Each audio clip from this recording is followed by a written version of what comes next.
රණවිරු ජීවිත ප්‍රමාණයක් නැති වුණු වසර 30ක කුරිරු යුද්ධය නිමා කරලා අදට වසර 17ක් ඒ අභිමානවත් වූ රණවිරු දිනය අදයි විජයග්‍රහී දිනයක් වේවා ඔබ සැමට දේශාන් වොයිසස්සේ අදේ රණවිරුවන්ට ප්‍රණාමය සිද්ධ කරන්නටයි මේ සෝදානම මේ වසර 30ක කුරිරු යුද්ධය පිළිබඳ කතා කරද්දී අතීතය වෙතට අවධානය යොමු කළ යුතුමයි 1975 යාපනයේ නගරාධිපතිව සිටි එවකට යාපනයේ නගරාධිපතිවරයාව LTT කුරිරු ත්‍රස්තවාදීන් විසින් මරා දැමීමෙන් පසුව වසර 8කට පසුව එය සිදුවීමෙන් වසර 8කට පසුව ආරම්භ වන يعني කළු ජෝලියෙන් පසුව ආරම්භ වන 1983 වර්ෂයේදී ආරම්භ වුණු ඒ මහා කුරිරු ත්‍රස්තවාදය වසර 30කට අධික ප්‍රමාණයක් ඒ තිබූ කුරිරු ත්‍රස්තවාදය 2009 එවකට සිටි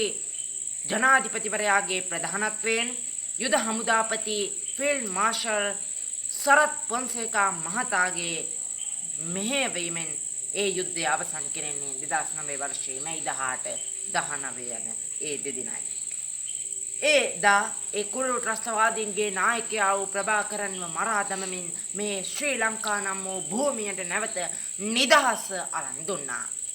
ඒ වෙනුවෙන් ජීවිත පූජා කළ රණවිරුවන් ප්‍රමාණය බොහෝයි. මම මුලින්ම සඳහන් කළ ආකාරයට 27000කට අධික ප්‍රමාණයක් එහිදී ජීවිත පූජා කළා. එවන් රණවිරුවන් ශ්‍රීපත් කරන උතුංග දිනය ඒ ජාතික රණවිරු දිනයයි අද විජයග්‍රහණී රණඝෝෂාව සැමරෙන සැමරුම අදයි. ඔහුල්ලා අත පය ලේ මස් නහර මේ සියල්ල තමන් ගැන සිතා නොවේ දිවිපිදුවේ මේ භූමියට අප ගැන සිතයි. අපි මේ සිංහරාජ භූමියේ අභිමානවත් වූ ඒ රණවිරුවන් ජීවිත පූජා කළේ සියලු රණවිරුවන්ව සිහිපත් කරනවා. මේ මාතෘ භූමිය වෙනුවෙන් ජීවිත පූජා කළ ඒ සියලු රණවිරුවන්ට මාගේ උතුංග ප්‍රණාමය පිළිගන්වනවා. ඒ වගේම තමයි ඒ එක කොඩියක් මත ජීවත් වන අප ඒ රණවිරුවන්ට අනිවාර්යයෙන්ම ජීවිත පූජා කළේ රණවිරුවන්ට ප්‍රණාමය සිද්ධ කළ යුත්තේ එක කොඩියක් කොඩි දෙකක් වීමට තිබූ අවස්ථාව නැති කළා. මොකද ඒ රණවිරුවන් මොකද ප්‍රභාකරන් ඇතුළු පිරිස හැදුවේ මේ රට දෙකකට බෙදලා කොඩි දෙකක් යටතේ එහෙමත් නැත්නම් රාජ්‍යයන් දෙකක් යටතේ පාලනය වන රටක් හැදීමටයි. ඒ දෙකට බෙදී තිබූ රට නැවත ගොඩනැගූ ඒ රණවිරුවන්ට උතුංග ප්‍රණාමය සිද්ධ කළ යුතුමයි. සහ සියලු රණවිරුවන්ට මේ අභිමානය හිමි විය යුතුමයි.